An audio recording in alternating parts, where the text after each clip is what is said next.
Hello everyone, Dardo Love here, and today is Sunday.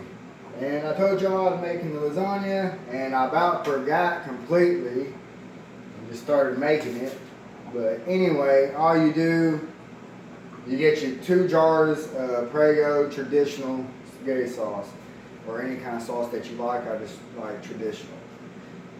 You get 2 of those. Of course, you cook your meat down first. Right, here I got my sauce right here. Cook your meat down, drain your grease, all the grease, and after that, after you drain the grease, then that's when you add your can of whole, or not a whole can, but just like 3 or 4 whole peeled tomatoes. You just crush them up and put it in with your hamburger meat.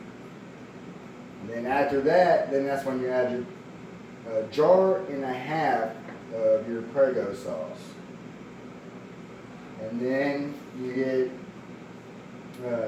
2 teaspoons of sugar and about a teaspoon or 2. I do about a teaspoon and a half of good parsley.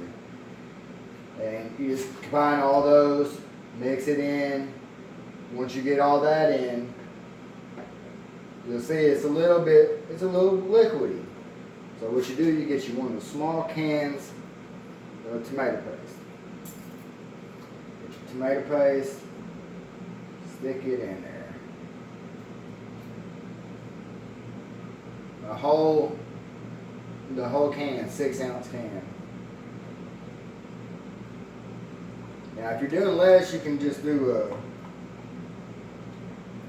just 1 jar of tomato sauce, or spaghetti sauce. If you do that, then just do like 3/4 or half to 3/4 of the tomato paste. But everything else is the same. Alright. There we go. And of course, depending on the size of your casserole dish, mine's like, look over there.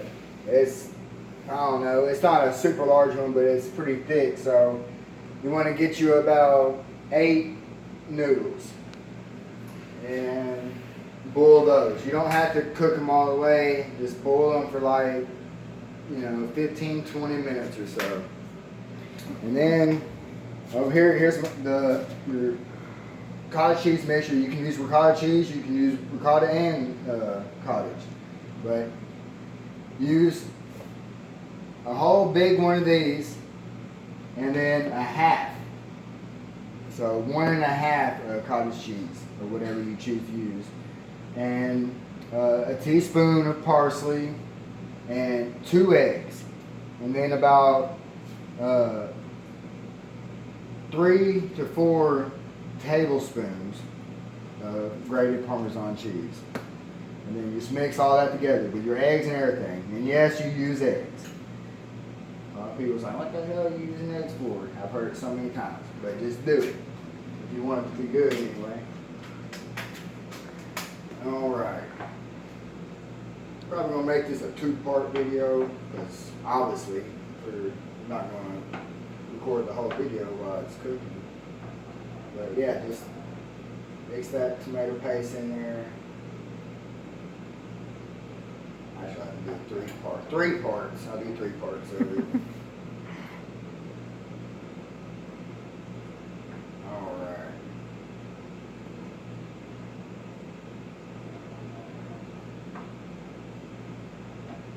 And if you get any questions about the recipe, just comment below and ask me. Just, I check my messages every once in a while. Just ask me if you have any questions about making it, and I would gladly let you know. And let's see, I think I've had these in here for at least 15 minutes.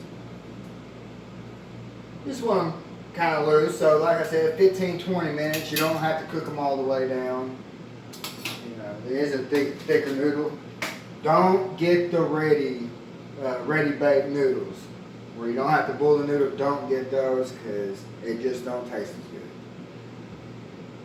And when you get that, go ahead and cut that off. still want to cook my sauce a little bit longer. Like I said, you don't have to cook it all the way. It's going to be in the oven for 35, 40 minutes. So, don't worry about it. You basically just want it all mixed together real good. And as you see, it thickened up some from the tomato paste. And it'll still thicken up a little bit more than that. And as everybody knows, once you cook anything that's tomato based, like spaghetti, chili, lasagna, and it sits in the refrigerator overnight the next day, you know, everybody says it's always better the next day. It is, because the tomato with all the ingredients together, it kind of hardens and it gets more firm. When you first get it out of the oven, it might be like a little watery, but after it sits in the refrigerator overnight, it'll be firm and even better. And we're not eating it tonight, so this is for my grandma's coming in town tomorrow, so I'm making this for the family. But yeah, all right, let's get that going.